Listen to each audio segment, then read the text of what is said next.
Salut et bienvenue à mon podcast spécial hockey. Le 1er août vont commencer les séries de la Coupe Stanley.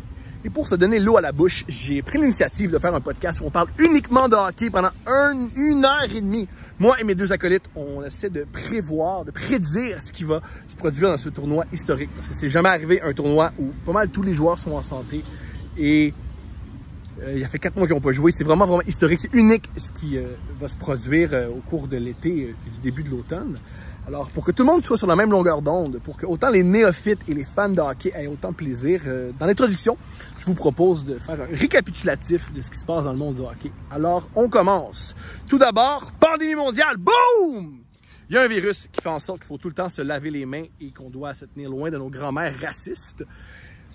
4 mois plus tard, les joueurs, après le confinement, réalisent qu'ils n'aiment pas leur famille. Ils réalisent que avoir marié une femme qui leur a fait des fellations à Rouyn-Noranda à l'âge de 19 ans, c'est peut-être pas le meilleur move pour faire une famille. Fait qu'ils réalisent, oh mon Dieu, je connais pas cette femme-là me connaît pas, mes enfants, je les vois jamais, je sais pas à qui j'ai affaire, c'est donc bien confrontant, faut que je sois dans l'action, on recommence à jouer au hockey. Alors, les syndicats, le syndicat des joueurs, l'association des joueurs plutôt, et la Ligue nationale se sont entendus. Ils ont fait, on doit jouer au hockey parce que sinon ça coûte trop cher de thérapie et on n'a pas de prenup. Alors, on est obligé de donner la moitié de notre salaire, de notre argent à nos femmes. On peut pas faire ça. Alors, on joue au hockey dans des conditions de pandémie mondiale. Tout le monde est d'accord avec ça? Oui! Wouh! Alors, le tournoi, le tournoi auquel ils ont réfléchi, c'est 24 équipes. Parce que plus il y a d'équipes, plus il y a de joueurs qui ne sont pas avec leur famille, tant mieux. Alors, les 24 équipes, comment ça fonctionne? Il y a une première ronde, la ronde préliminaire, dans laquelle les Canadiens participent. Wouh! C'est des 3 de 5. Ça, c'est il y a 5 matchs. Le premier qui a 3 victoires remporte et passe à la ronde suivante. Nous, on est chanceux. On affronte Sidney Crosby et les Pingouins de Pittsburgh. Alors, on n'a pas grand chance de gagner. Mais peut-être, on ne sait jamais. Si Carey Price est exceptionnel et Nick Suzuki joue comme Steve Yzerman, tout peut arriver. On ne le sait pas. Pourquoi pas? C'est du sport. Les conditions sont uniques. On ne le sait pas. C'est une compétition. On va voir ce qui va arriver. Mais là où c'est intéressant, c'est que la Ligue nationale n'a pas attribué le premier choix au repêchage. Et le premier choix au repêchage, c'est un Québécois, Alexis Lafrenière, un excellent buteur. Alors, on a peut-être des chances d'avoir dans notre équipe un Québécois exceptionnel, magnifique. On peut rêver, on peut triper, avoir un gars avec les Canadiens. À chaque fois que la rondelle, on crie « Alexis! Alexis! Alexis! » Puis là, il fait un but, puis là, on se réalise « Ah! J'ai pas accompli mes rêves, mais je crie puis je pense pas à ça! » Puis ça, c'est très, très, très agréable. Alors, voici ce qui se passe. Si on perd contre Pittsburgh, on a accès à une loterie. Une loterie à laquelle on a 12% de chance d'avoir Alexis Lafrenière. 12% de chance, c'est immense! Alors, en ce moment, les Canadiens de Montréal sont dans une drôle de situation que ce serait préférable de perdre maintenant pour pouvoir avoir un excellent joueur et gagner dans le futur. Parce que 12% de chance, c'est gigantesque.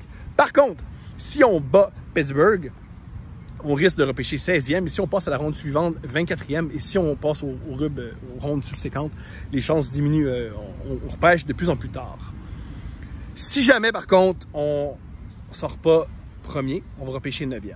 Alors, ça, c'est pour le repêchage. Sinon, pour le tournoi, ce qu'il faut savoir, c'est que ça va se faire dans des conditions assez uniques. Tout d'abord, tous les matchs vont jouer soit à Toronto, soit à Edmonton, dans des arénas vides. C'est seulement les joueurs qui vont être là, et les équipes, et les coachs, et le personnel médical. Alors, ils vont jouer dans un aréna vide. Et aussi, un autre truc, c'est qu'ils vont être testés pour le COVID tout le temps. Alors, un joueur peut peut-être pas jouer parce que le COVID, c'est exceptionnel. Peut-être que Sidney Crosby, à un 7e match super important, ne pourra pas jouer parce qu'il y a le COVID. C'est fantastique. Et aussi, on va jamais mentionner les blessures des joueurs. Alors, si le joueur a la COVID ou s'il a la clavicule cassée, on va pas le mentionner. On va juste dire, il joue pas. Ça, c'est un autre truc particulier. Sinon, super important, les gens avec qui je discute de hockey, c'est tout d'abord Guillaume Lefrançois, journaliste à la presse qui couvre les Canadiens de Montréal. Guillaume est exceptionnel. Je vous encourage à suivre son compte Twitter. Il est hilarant. Souvent, il tweet les matchs en direct. Il est très, très drôle. Lisez Guillaume Lefrançois dans la presse. Il y a des articles succulents. Lui, c'est pas un gars comme moi qui peut juste dire son opinion en criant en disant « Moi, je me sens de même un matin, je crois que... » Pas du tout. Tout ce que Guillaume avance est appuyé par des faits, appuyé par des statistiques, par des observations. Il discute avec des professionnels du hockey, avec des joueurs, il y a des citations. C'est très, très, très recherché comme papier. C'est un journaliste que j'admire et ça fait un bon clash avec moi où moi je crie n'importe quoi. Puis lui il me dit, ben moi je crois avec ce que j'ai observé de moi qui regarde tous les matchs de hockey et qui regarde ensuite les statistiques, je ne suis pas d'accord avec ce que tu avances, Thomas. Ça c'est intéressant. Sinon mon autre invité c'est Jean-Thomas Jobin, vous le connaissez. Humoriste, hyper talentueux et super bon passeur au hockey. C'est aussi la raison pourquoi j'ai une carrière. Merci Jean-Thomas Jobin. Si c'était pas de toi, je serais encore un auteur à écrire des jokes pour d'autres humoristes et à détester tout le monde et à boire dans mon sous-sol en criant. Là aujourd'hui, je fais juste, je bois plus, je crie plus, j'aille encore le monde, mais au moins je bois plus. C'est déjà ça. C'est une sorte de... J'ai raté ma joke. Ce que je voulais dire, c'est que depuis Jean-Thomas Jobin, j'haïs encore le monde, je crie encore, mais je bois plus. Fait qu'il y a une certaine amélioration. Merci Jean-Thomas Jobin. Peut-être fait gagner 5 ans de ma vie. Fait que voilà, ça c'est mes deux invités. Ah! Très important. Je n'aime pas le hockey. Je fais un podcast sur le hockey et je n'aime pas le hockey. Pour moi, le hockey, c'est un sport de blancs du Manitoba qui essaie d'avoir l'approbation de leur père. Je vois pas l'intérêt. Je vois juste des gars qui se rentrent dedans puis qui regardent les estrades en disant « Papa, t'as-tu vu? T'as-tu vu? Hein? Je suis adéquat? Est-ce que je suis adéquat à tes yeux? Est-ce que je suis correct? Dis-moi que tu m'aimes. » J'ai juste envie de leur dire, juste allez en thérapie, les gars, puis divorcez de vos femmes. C'est pas sérieux, les gars. Come on. Alors, c'est le podcast au monde de hockey avec le plus de références au basketball. Le podcast, il y a une belle dynamique. Les gars parlent de hockey. J'interviens en disant, mais c'est pas même que ça marche dans le basketball. Ils me disent, c'est normal, c'est deux choses différentes. Je fais, ah ouais, c'est vrai. Je continue à parler de basketball et ils font rien parce que c'est mon podcast. Alors, je me demande qu'est-ce que ça donne. Voilà. C'est pas mal ça que j'avais à dire à propos de mon podcast. On continue, s'il vous plaît. Likez ma page Facebook. Likez mon Instagram. Continuez à liker ma chaîne YouTube, s'il vous plaît. J'apprécie beaucoup. Tous les Patreons, je vous aime beaucoup, beaucoup, beaucoup, beaucoup. Si jamais il y a une guerre civile, je vais être de votre bord. Sur ce, j'arrête de parler et je laisse la parole à deux gens très intelligents, Guillaume Lefrançois et Jean-Thomas Jobin. Bon podcast et bonne série de la Coupe Stanley.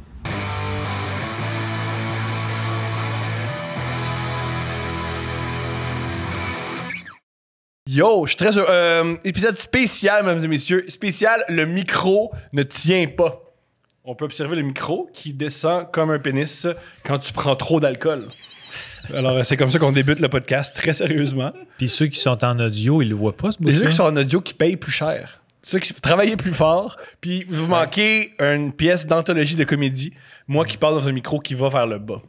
Tu vois, c'est ça que vous manquez. C'est-tu comme une analogie, tu penses? Une métaphore, une symbolique? Le fait que t'es-tu en chute libre toi-même? Ben, je sais pas. C'est possible! C'est pas vrai, ouais. Moi, j'ai atteint un sommet. C'est malheureux que c'était ça mon sommet. C'était ça. Mais là, nous, est-ce qu'on fait partie du sommet ou on fait partie de la chute libre? Ça, c'est l'autre question. Est-ce qu'on tombe avec toi? Ou qu'on est comme ta soupape de sécurité pour t'aider à rebondir, comme le trampoline qui te fait soigner vers le haut. Yo, je préfère ça. Je préfère ça. Messieurs, comment vous allez? On va bien. Super bien. Êtes-vous hyper excité pour le hockey? Complètement.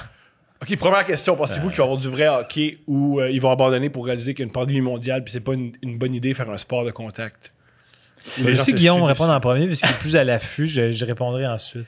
Ben, je te dirais que je vais toujours rester sceptique pour être agréablement surpris si on se rend au 1er août puis qu'il y a des matchs de hockey. Ben, tu vois, j'étais sceptique pour la MLS aussi, surtout quand on voyait que Dallas, Nashville se retiraient du tournoi parce qu'il y avait trop de cas. Et puis, ben, finalement, ben bon, le tournoi a quand même lieu, moins 2 équipes, là, mais le tournoi a lieu malgré tout. Donc, là-dessus, c'est bien parti.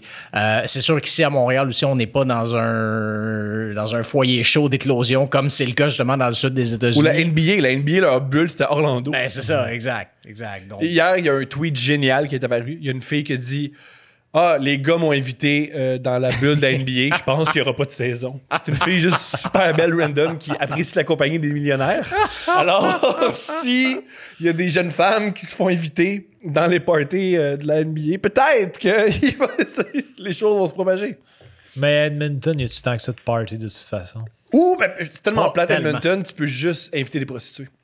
Mais l'affaire, en fait, le défi pour ces bulles-là, ça va être surtout de savoir les équipes qui sont dans des secteurs chauds comme le Lightning à Tampa, comme les Golden Knights à Vegas, si ces équipes-là vont pouvoir arriver au Canada avec un niveau de cas correct. Là, ben, pas correct, là, en fait, avec 0 cas.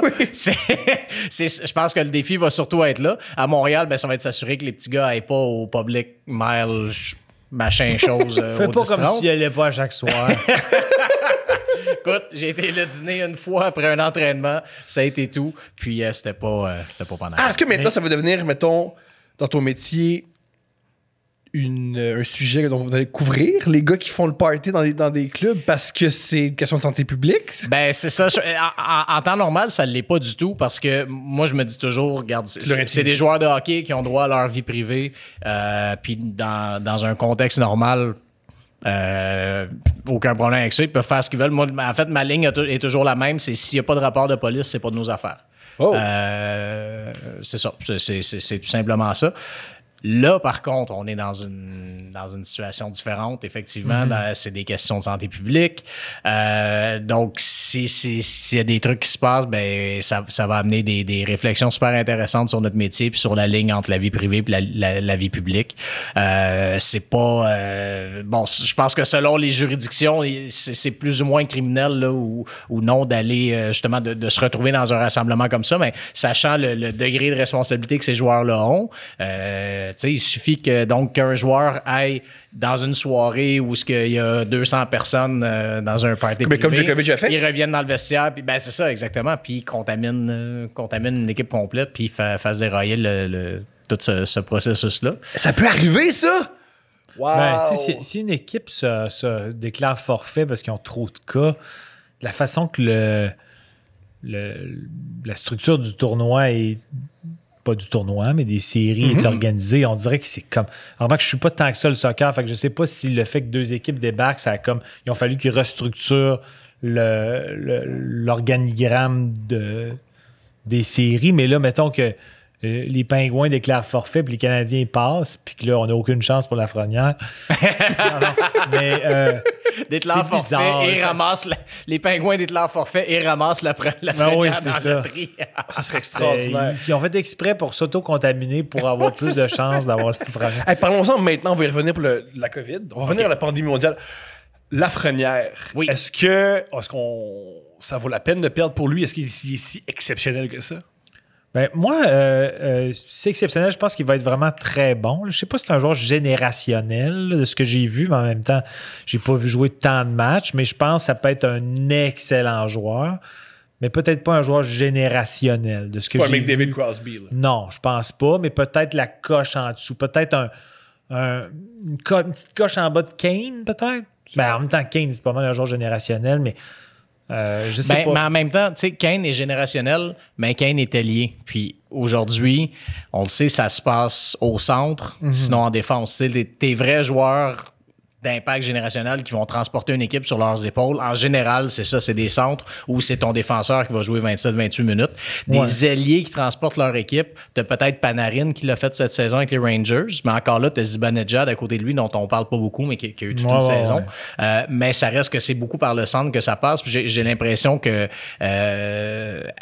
dans une époque aujourd'hui où on valorise tellement la position de centre, c'est peut-être ça qui va peut-être influencer un petit peu notre jugement de Lafrenière, le fait que c'est un allié, donc il n'y aura peut-être pas un impact aussi complet sur la game que les grands joueurs de centre de notre génération sont capables d'avoir. Mais quelqu'un peut avoir quand même je pense quand même qu'il y a une analyse de centre ailier qui parfois est injustifiée dans les qualificatifs ou les attributs qu'on donne à un grand joueur parce que, exemple, mettons, moi tu me dis, tu prends-tu Marner ou Matthews pour bâtir ton club? T'en prends un des deux, j'hésite. Ouais. T'sais, parce que Marner, il rend tellement les autres meilleurs sur la glace que c'est un atout que Matthews n'a peut-être pas.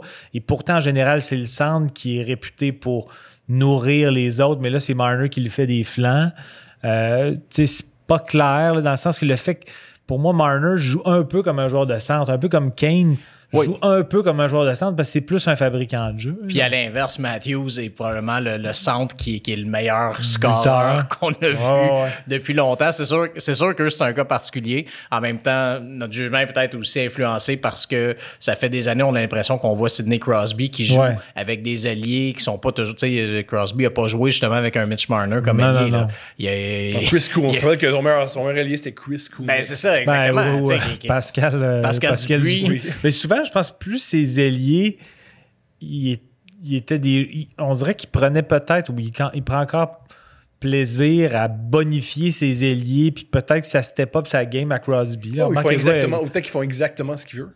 Ben, en fait, ce que j'ai toujours entendu sur Crosby, c'est que c'est pas facile de jouer avec lui parce que justement, il est excessivement exigeant et qu'il veut des gars qui savent jouer. Et donc, Chris Kunitz puis Pascal Dupuis, on parle d'eux. C'est vrai que on se souviendra pas d'eux comme des grands joueurs puis comme des grands producteurs de points, tout ça. Mais je pense que c'est quand même des gars qui savent où ils s'en vont sur le patinoire et donc que Crosby, quand il était avec eux, il savait ce qui allait arriver, tu sais. Ça allait être correct. Puis même si c'est pas nécessairement les gars qui avaient les meilleures mains ou le meilleur coup de patin, peu importe, mais non, ils connaissaient leur rôle. Qui était en forme, là. Mais ça reste que ça, c'était des gars, je pense, qui connaissaient bien la structure de la game puis qui, pour ça, fonctionnaient bien. Gunzel, c'est un bon fit aussi. Ça semble un bon fit avec Crosby. Oui. C'est un bon marqueur de but. Mais, tu sais, pour dire que Lafrenière... Est-ce qu'on s'effondre pour lui?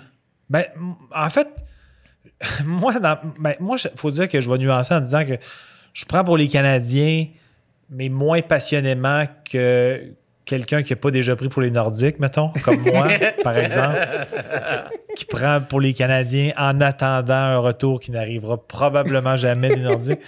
Mais donc, moi, je suis un peu plus rationnel dans mon analyse, puis je me dis que ça n'a comme aucun sens, les Canadiens.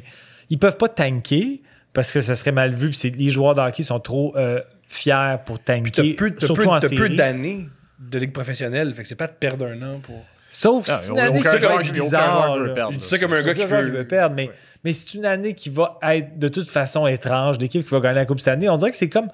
On va voir ça comme une année parallèle ou une Coupe Stanley bizarre avec un gros astérisque. Puis, c'est la Coupe Stanley que tout le monde va se rappeler. De quelle Coupe Stanley on se rappelle? L'équipe qui a gagné le tournoi qui n'a pas de bon sens. Ben, c'est ça, mais on va s'en rappeler, mais on va probablement se rappeler de l'astérisque aussi. Mais par contre, c'est juste que même si le Canadien devait passer les Pingouins parce que Crosby a la COVID puis Malkin se cogne une orteil. Ou Price Gold sur la tête. Price Gold sur la tête. Regarde, même si tout ça arrive, on a Washington.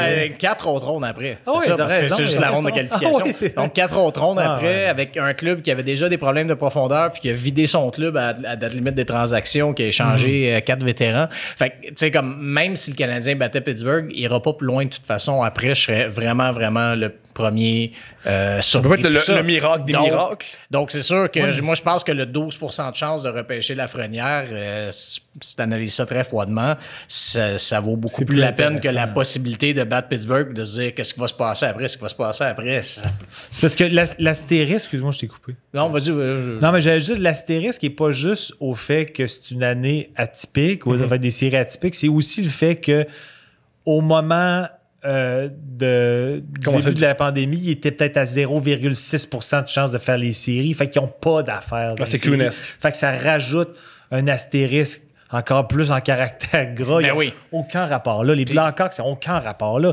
Puis je pense que la Ligue voulait rentrer des gros marchés avec les Rangers puis tout ça, mais ils n'ont pas d'affaires dans les séries. Ils n'étaient pas censés les faire. Je comprends les équipes qui étaient peut-être on the fringe, là, parce qu'il y avait quand même des équipes qui pouvaient les faire. Fait que, au lieu de 24, ça aurait peut-être pu être 20, mettons. Quelque chose qui est justifié. Mais je pense que le problème que tu avais, c'était que là, si tu coupais à 20, mais tu avais des équipes qui étaient vraiment proches, je pense que mais en fait, même en coupant à 24, c'est con, mais le soir où tout a arrêté, le Canadien jouait contre Buffalo.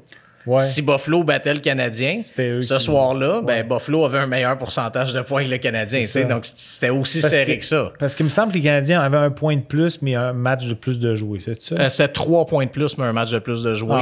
Donc, Buffalo aurait été encore derrière pour les points, mais aurait été devant pour le pourcentage. Donc, c'était serré comme ça. Là, Puis rappelons-nous que le Canadien, au moment de l'arrêt des activités, je pense qu'il venait de perdre comme 4-0, 4-1 puis 4-2, quelque chose comme ça. Là, c'était 3 défaites de suite. Puis c'était ça. Gars, on parle de. Je suis plus une groupie de hockey qu'un connaisseur. On a un des meilleurs gardiens, c'est pas le meilleur gardien du monde. C'est pas impossible qu'on gagne 1 ou 2 rondes avec la première fois que Carey Price joue, pas blessé, en forme. Tout peut arriver, non? Non? Oui, effectivement, il peut gauler des matchs à la tête. Moi, je trouve que Price en série a pas à date des performances incroyables. Il y a eu des bonnes performances aux Olympiques, mais ouais, il est peut-être fatigué. Il est peut-être aussi un petit peu surévalué, selon moi. Là.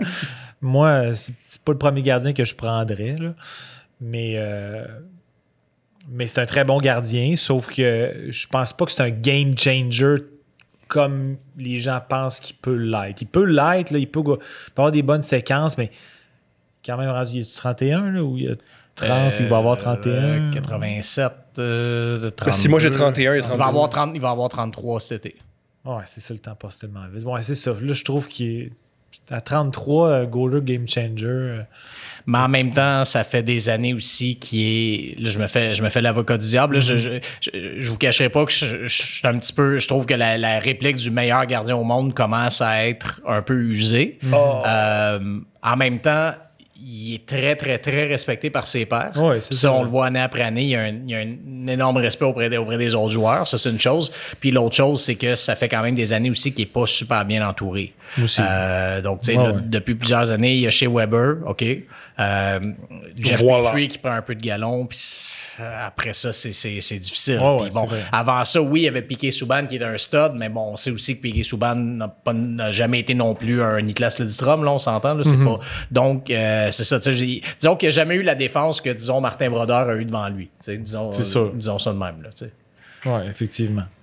Donc, c'est ce qui fait en sorte que, bon, est-ce que c'est le meilleur gardien au monde? Le mot est peut-être exagéré, mais en même temps, je pense pas que c'est des fois, j'utilise l'image de une Ferrari, mais que tu y mets des pneus, tu prends des pneus chez Canadian Tire, là, pas cher, tu sais. Des fois, ça donne un peu cette image-là. Comme une autre image que j'aime utiliser, mais comme Tom Brady avec les Patriots à une certaine époque, qui avait des receveurs très, très moyens. Comme son meilleur receveur, c'était Caldwell. Ouais, Richer Caldwell, puis Dante Stallworth, puis là, un hiver, Bill Belichick s'est fâché, puis il a été chercher Randy Moss, puis après ça, Wes Welker, puis là, tout d'un coup, Tom Brady, curieusement, a ressuscité sa carrière à ce moment-là. C'est pas étranger, quand tu as une ressource comme ça, c'est pas mauvais non plus d'investir dans cette ressource-là. Tout à fait. Pensez-vous que les chances que le Canadien gagne une ronde, nul?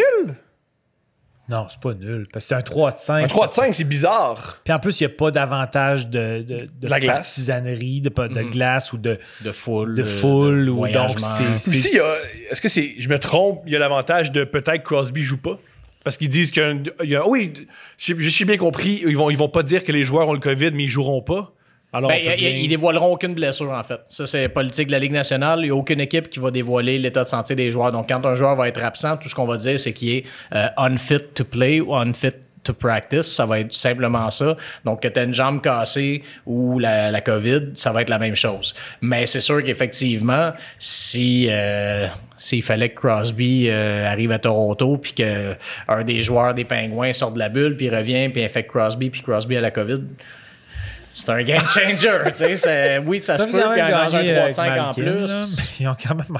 Oui, ils ont aussi marqué. Ils n'ont pas battu les Canadiens avec un alignement décimé là, en début d'année, là, quelque chose comme... plus tard dans l'année. Crosby n'était pas là, ou je sais pas, mais en début d'année, je veux dire en début d'année 2020. Ah oui, c'est ça, exact. Ben, c'est ça, parce que dans le fond, le Canadien avait gagné à Pittsburgh au mois de décembre, mais ensuite de ça, les Pingouins ont gagné les 2 autres matchs, puis les Pingouins ont quand même eu plusieurs blessés pendant l'année. Donc oui, même s'il manque un de ces gars-là ou les deux, regarde.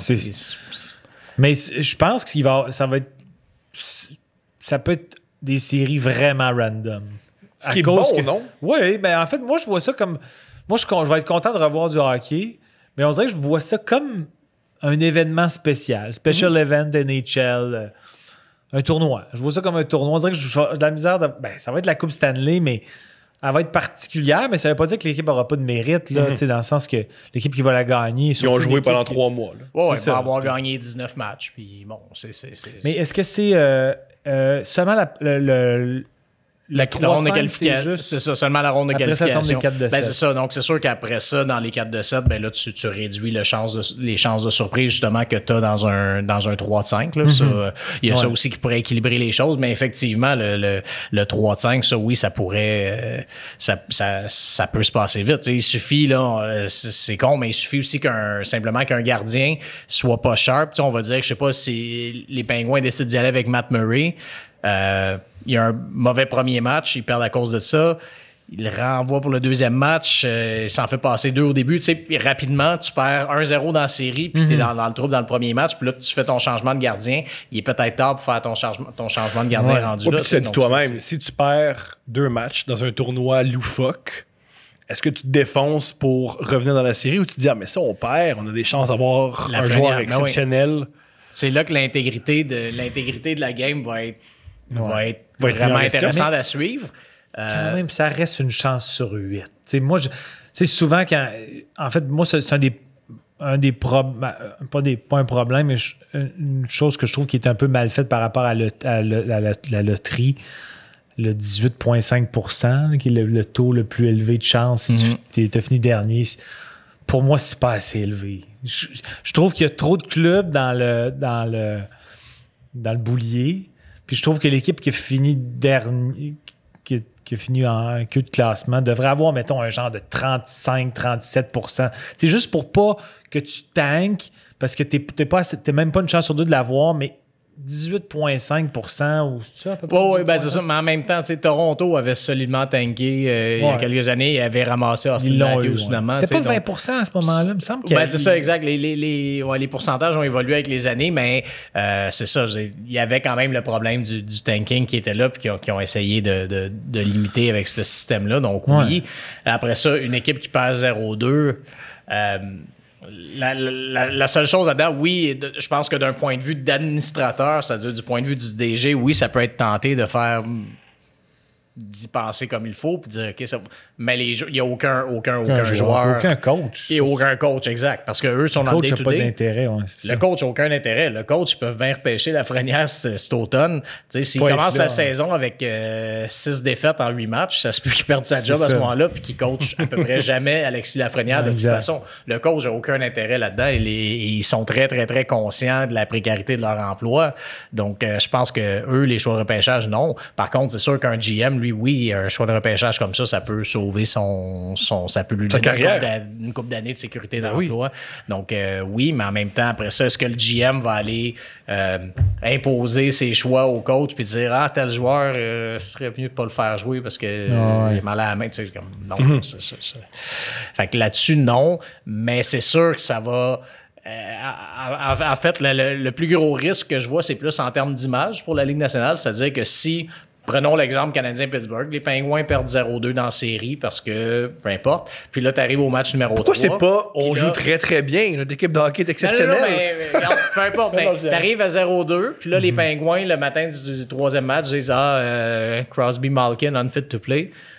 Ben là, tout le monde va c'est sûr que ça va soulever des questions incroyables. Là, je vous présente le pire scénario, le scénario extrême, mais ça peut soulever des questions sur l'intégrité. Il n'y a aucun doute, même si dans les faits, finalement, ben oui, il avait présenté des tests positifs ce matin-là à COVID, puis il ne pouvait pas jouer, puis c'est tout. Mais ça place la Ligue dans une situation... grande question, c'est pourquoi la décision de ne pas révéler qu'un joueur a la COVID? Ben ça, c'est juste des questions de confidentialité de données médicales. Au baseball, ils le font. Au baseball... Oui, mais c'est... En tout cas, puis le syndicat des joueurs du baseball est assez intelligent et puissant. Il l'est effectivement, mais en même temps, ils ont perdu beaucoup de batailles, je pense, ces derniers mois, le syndicat des joueurs, mais ça reste que c'est une loi quand même, c'est un principe assez universel, la confidentialité des données médicales. C'est sûr qu'au hockey, dans le sport professionnel, il y a une partie de cette confidentialité-là qui tombe parce que quand un joueur se fait planter dans la bande puis qu'il se relève tout croche puis qu'il est, on se doute de ce qu'il y a, puis s'il ressort et qu'il n'est pas capable de marcher sur une jambe, on se doute aussi de ce qu'il y a. Il y a un joueur de football américain, s'appelle Jean-Pierre Paul. Et c'est Jason Pierre-Paul, pardonne-moi. Il a perdu une main. Il a perdu une main. Et la personne qui a envoyé l'information à TMZ, je crois qu'il l'a poursuivi. Parce que oui? c'est ma confidentialité, c'est ma vie. Puis en plus, il a perdu de l'argent. Parce qu'évidemment, l'équipe qui avait une main s'est dit, on va se débarrasser du joueur qui a perdu une main. Fait que c'est là que c'est très... Il était quand même assez efficace avec une main, parce que moi, je suis un fan des Ouais. Giants, puis il y a quand même eu des bonnes... Il y a eu exceptionnel. des bonnes séquences avec une main, mais là, il joue plus. Là. Je pense qu'il a pris sa retraite. Je me souviens plus, je sais qu'il jouait avec les Buccaneers, ça allait bien, mais il a arrêté. Moi, c'est les Giants, ça fait partie de là, quand ils sont partis. Les autres joueurs où ils sont rendus, je m'en fous. Pardon, ça ressemble à... Tu couvres le Canadien. Ça ressemble à quoi? Aller, je pense, à Laval ou à Brossard? C'est comment? C'est très, très, très particulier. Premièrement, on rentre, on se fait prendre notre température chaque matin. 36,1 les 2 matins. J'ai un score stable. T'es stable? Jusqu'ici. Remplir un formulaire, tout ça, masque en tout temps. Et surtout, vous êtes traité comme on devrait traiter tous les lieux privés. C'est ça, exact. Tous les lieux fermés, c'est ça, exact. Donc oui. Ensuite de ça, on n'a pas accès à notre galerie de presse habituelle. Donc, on est assis dans le fond là où les partisans s'assoient pendant les entraînements en temps normal. Donc, il y a des tables dans le fond, les coursives du complexe d'entraînement. Donc, c'est là qu'on est assis. On peut pas aller dans les gradins. Les caméramans non plus. Pour les journalistes, pas aller dans les gradins, ça change rien parce qu'on y allait pas vraiment. Mais les caméramans et les photographes, eux, allaient tout le temps dans les gradins pour filmer. Là, ils peuvent pas. Donc, doivent shooter à travers la grande vitre. Donc, ça donne pas des images terribles. Et la plus grande différence, c'est qu'on n'a pas d'accès directement ni aux joueurs, ni aux entraîneurs, ni même au personnel. Parce que c'est l'idée de la bulle, c'est ça. C'est dans le fond, nous, les médias, on n'est pas dans la bulle. Donc, vous êtes témoins d'eux. On est témoins et donc on peut pas être en contact avec des gens qui sont en contact avec les joueurs. Donc, les joueurs, les soigneurs, les coachs, les gens de communication, une partie des gens de communication, eux, sont en contact avec les joueurs. Alors, aucun contact avec nous. Tout se fait par Zoom. Nos entrevues avec les joueurs se font par Zoom. Donc, ça, c'est la grande différence est là. Donc, pas d'entrevue individuelle 1 à 1. Pas évidemment, plus question de s'asseoir OK, mais dans le je me trompe, mais ton métier, c'est développer des liens. Oui, exact. En ce moment, ça arrivera pas, ou du moins, c'est pas avec les joueurs que ça va arriver, ça va passer par d'autres intervenants. Effectivement, c'est pas dans la nature de notre métier, mais on vit une époque particulière, donc c'est une question qui est peut-être un peu bête, mais j'ai comme raté, j'ai peut-être pas porté attention tant que ça à la nouvelle quand je l'ai vu défiler, mais quand ils ont annoncé qu'il y avait 3 joueurs qui avaient testé positif, ça ne veut pas nécessairement dire ils l'ont peut-être quand le test a été fait, c'est peut-être pour dire tu l'as déjà eu ou tu l'as présentement. Tu comprends ce que je veux dire? Ça. Non, de ce qu'on comprenait, il l'avait présentement, mais le lendemain, on a appris, scoop du collègue Arpin Bossou d'Athlétique, on a appris le lendemain qu'il y avait 2 des 3 que c'était des faux positifs. Donc, en principe, c'est un seul des 3. Mais il semblerait que oui, que c'était... présentement, là, exact. Donc, là, parce qu'il y a des tests quand même qui peuvent déceler si tu l'as eu aussi. Oui, c'est ça, exact, c'est ça. Mais non, c'était de la façon que c'était expliqué, c'était le présentement. Fait que là, à tous les jours, il y a quelques absents, donc là, tout le monde fait ses déductions là-dedans. Là, vu qu'il y a eu 2 faux positifs, ça se peut qu'on voit des gars revenir aussi au fil des jours. Ça se peut que j'arrive aussi. Là. Ça se peut qu'il me cale un long shot. Là. Peut-être, on sait jamais. 45 ans, je pense qu'il est encore temps de percer. Écoute, de ce que je me souviens, je pense qu'on a déjà été sur la même glace dans la Ligue d'RDS, puis tout le monde avait l'air bon à mes yeux, parce que je suis pas un très bon gardien. Fait que j'imagine qu'il était pas mal bon. Ouais, je me souviens de ta face. Gardien de 5 pieds 6 qui a de la misère à gauler, c'était moi.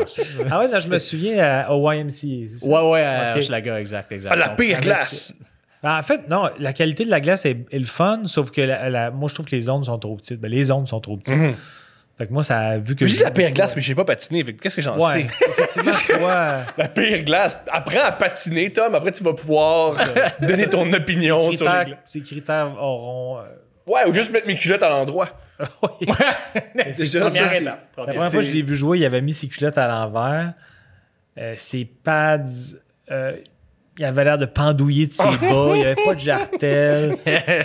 Et j'ai jamais vu un joueur aussi chaotique. C'est un des échantillons les plus burlesques que j'ai vu dans l'histoire. Ça m'a pris 1 an et demi. Un ami m'a dit tes coudes sont à l'envers. Je sais pas à quel sens, mais tes même coudes. tes culottes, la première journée, je pense qu'ils te l'ont pas dit pour te troller, j'imagine, mais. Mais j'ai une visière pour bien voir la rondelle que je n'ai jamais. Hey, un Moi, joueur, j'ai un full face. Mais oui, un mais joueur oui. qui arrive avec une visière, il a l'air d'un vrai joueur. Tu sais, dans une ligue de garage, là, Une surtout. demi? C'est sûr- Oui, mais c'est ça, exact. Mais Tu, c'est un- tu vois un gars avec une demi-visière, puis il me semble que tu te dis comme, ouais, lui, Il va lui, être il joue, solide. lui, il a joué. Il a Lui, joué haut, ah fait que ouais. il s'est habitué Ah ouais, à sa c'est- demi. C'est ce qu'il fait. Là, il est pourri pendant le warm-up, c'est pas grave, il fait juste. Fait juste filer la glace un peu, mais il va être correct. Ah non, c'est ça. D'habitude, ça ment pas, mais là, je me souvenais pas que t'avais. Je pense qu'on a déjà joué une fois ensemble. Je me souvenais pas que t'avais la demi-visière. J'avais une demi. C'était nouveau, ça, la demi-visière. J'étais très fier. Puis je voyais, le pire, c'est que je lave mal, fait que je vois jamais. Je vois encore pire. C'est pire. C'est terrible comme sport, le hockey. C'est terrible. J'haïs ce sport. J'essaie de penser si t'es meilleur au hockey-ball ou au hockey sur glace. Je pense que t'es meilleur au hockey-ball. Je mets au hockey-ball parce que je peux me déplacer sur la surface comme j'en ai envie. Ce que je n'arrive Dans pas la à ligue, faire. La ligue à Jason, tu viens plus. Je joue au dans le basket corps. avec des gens qui. Très particuliers. Moi, je joue au hockey-ball, puis nous autres aussi, le gars de la ligue est recommencé. Puis lui aussi, il prend la température de chaque joueur avant le match. T'es sérieux? Oh, crème, ok, peut jouer c'est aussi. du sérieux. Ce qui est très correct. Wow! C'est très correct. Ben ouais. L'autre jour, j'étais à 99,1. Et il fallait que je sois en bas de 100. Et j'ai flirté un peu. T'as- avec Ouh! Tout juste. Let's go. Non, Pensez-vous mais vous dire que j'avais eu chaud dans le char, il l'a repris après, puis j'avais descendu. pensez-vous que le spectacle va être bon ou ça va être du hockey bizarre qui veut rien dire? Ou, Moi, je pense que le spectacle va être bon. Là, je pense que souvent, Mais c'est des gars qui ont tellement c'est tellement ancré en. T'allais-tu rajouter quelque chose? Puis j'allais juste dire que c'est les premières séries à vie où les joueurs vont être en forme. Ça arrive En jamais. forme, mais un peu rouillé, Mais pas blessés. mais pas blessé. Tu sais, habituellement, t'as une. Moi, j'appelle ça la série NHL, c'est-à-dire comme le jeu NHL, parce qu'enfin, t'as les joueurs au maximum de leur capacité, t'as pas Ouais. de joueurs tout à fait blessés, puis ça, c'est Ben, c'est ça, agréable. ça va ressembler en ce sens-là un peu à la Coupe du Monde en 2016. Mais tu sais, moi, la Coupe du Monde, ça m'avait déçu.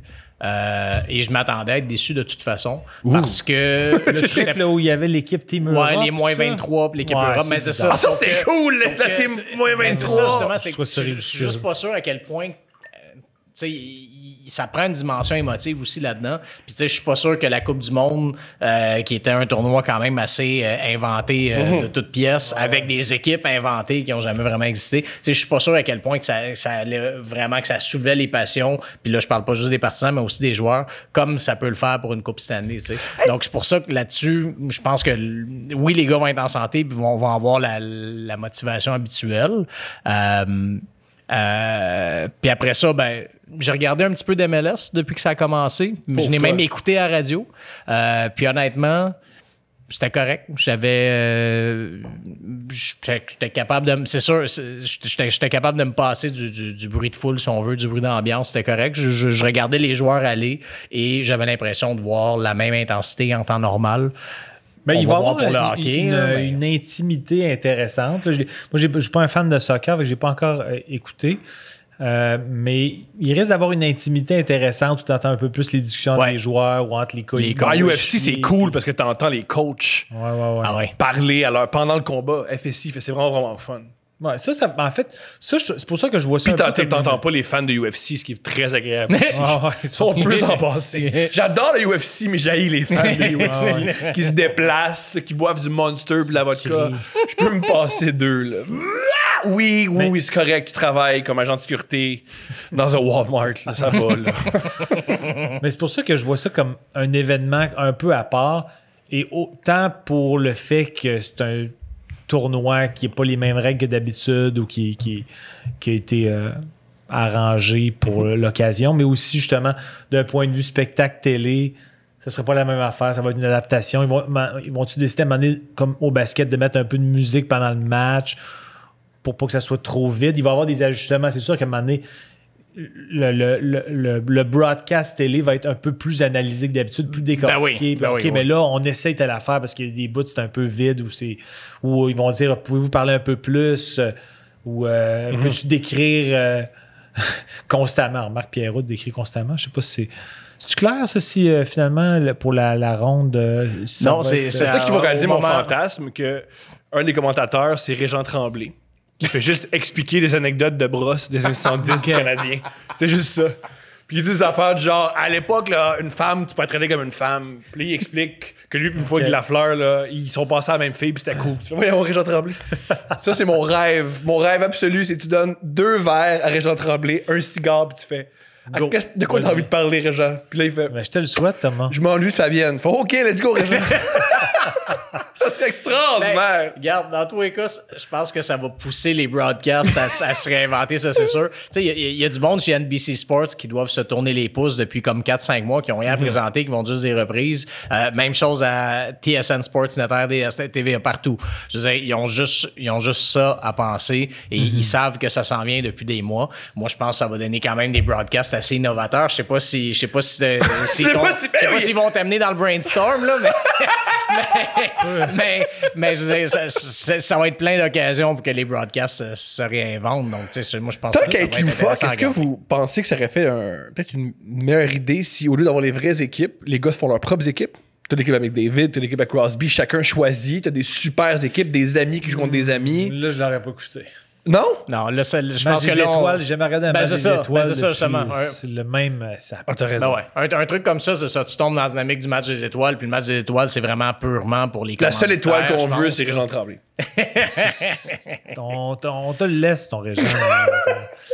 mais c'est sûr qu'à partir du moment où une équipe va déclarer forfait pour une raison X, Y, si ça arrive, ça va rendre l'astérisque encore plus gros. Ça fait puis oui, non, c'est pas normal qu'il arrive la même chose à une équipe professionnelle qui arrive à une équipe de hockey qui de 11 ans. pas assez de joueurs.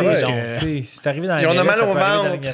C'est ça, les gars ont la gastro et ils viennent pas jouer. Le Léo Chocolat tournoi de pas Saint-Hubald, tu sais.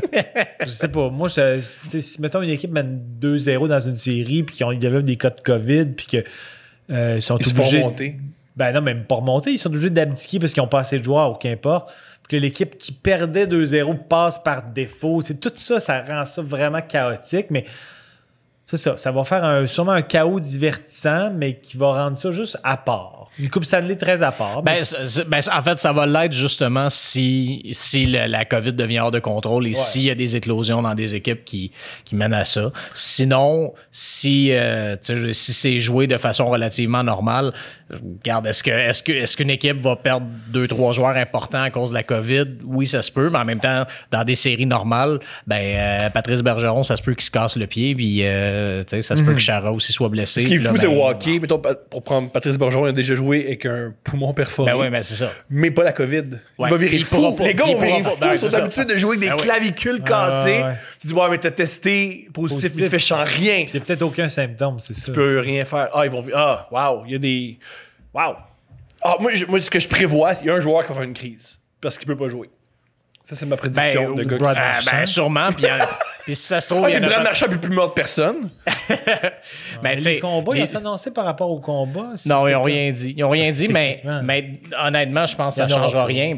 Non, mais je veux dire, entre un combat ou lutter 20 secondes devant le but pour de la place devant le gardien, ça change rien. Fait que, je pense pas que la Ligue va pénaliser davantage les combats. L'occasion serait belle de le faire, mais en même temps, j'haïs dire ça, mais Gary Bettman, depuis des années, dit ça va s'en aller tout seul, puis c'est vrai que c'est en train de s'en aller tout seul. De là en année, ça descend. Même dans le junior. Puis les équipes repêchent plus des goons, puis fait que c'est pour ça que je pense pas que la Ligue va statuer là-dessus parce que il y a quand même pas nécessairement une valorisation, mais une ça reste dans la culture. Des gens comme Tom Wilson qui sont capables de jouer la game, mais qui ont un côté physique. Slash cochon. Alors lui, c'était le pire exemple parce qu'il a passé affreux. Là. Mais c'est quand même un joueur que je suis convaincu que tout le monde l'a vu dans son équipe. Ça reste imprégné dans la culture, mais je pense que c'est juste que Tom Wilson, c'est devenu une exception. C'est plus rendu que t'en as 2 comme ça par équipe. C'est rendu que t'en as puis il joue comme ça dans la ligue. Il peut suivre Ovechkin puis Kuznetsov. C'est ça. Mettons, Ryan Reeves, il va jouer ça à 4 minutes. C'est ça. Puis Wilson va en jouer 21. C'est ça. Selon vous, c'est qui quelles équipes vont se démarquer? Ben, moi, je pense que ça va être vraiment chaotique, mais j'ai l'impression qu'une équipe, les équipes, dans un tournoi où les équipes arrivent fraîches et avec toute leur, comme on dit, leur full squad, j'ai l'impression que les équipes au talent brut offensif vont bien performer. Là. Le Lightning, les Caps. Moi, c'est beaucoup le Lightning que j'avais en tête. Ce qu'on veut en plus. Ouais, des fois, c'est ce qui est dommage au hockey. C'est que c'est... Oui, puis tu sais, les Capitals, je pense qu'avec justement, on parlait de Wilson, Ovechkin, tout ça. Je pense que c'est des gars qui peuvent carburer à une grosse ambiance là, de hockey, puis qui, dans ces circonstances-là, vont manger les bandes, tout ça. Et puis, ben là, c'est sûr que l'absence de foule et le contexte différent peut peut-être un petit peu dénaturer ce qu'ils sont, tandis que des joueurs d'habileté puis rapides, comme ce que le Lightning de Tampa Bay. Donc, ouais, moi, je pense dans des conditions aussi aseptisées, je trouve que le Lightning, c'est une équipe dangereuse. Parce que, mettons, les Bruins qui étaient premiers au classement général, je pense. Qui avait le meilleur buteur en plus. Ouais.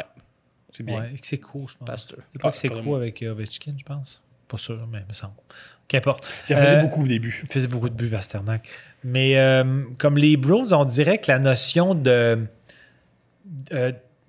sont beaucoup drivés par l'intensité, la haine, la rivalité, tout le monde nous haine. déteste, puis on va leur prouver. Puis quand il n'y a pas de foule pour drainer un genre de côté un petit peu plus trash là, que les Bruins peuvent avoir, puis Marchand, puis on dirait que quand tu n'as pas la foule, j'ai l'impression que tout ça va être un peu comme aseptisé, tout toné down un peu, puis que là, ça va être plus le talent brut qui va ressortir. Je peux me tromper, là, mais...